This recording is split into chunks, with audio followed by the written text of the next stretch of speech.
तनाज़े पर खामद ने अपनी बीवी और अपनी बेटी को गोली मारकर कत्ल कर दिया।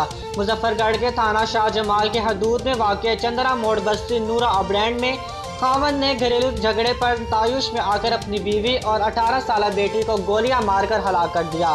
खामद मोहम्मद ताहिर उम्र 65 साल ने बीवी और बेटी को कत्ल करने के बाद खुद को पुलिस के हवाले कर दिया। वाक़े की इत्तला मिलते ही रेस्क्यू 1122 मुजफ्फरगढ़ एम्बुलेंस जाए हादसा पर बरवक्त रिस्पॉन्स फौरी दोनों लाशों को बेड शीट से कवर करते हुए पुलिस की निगरानी में शाहजमाल अस्पताल मुंतकिल कर दिया।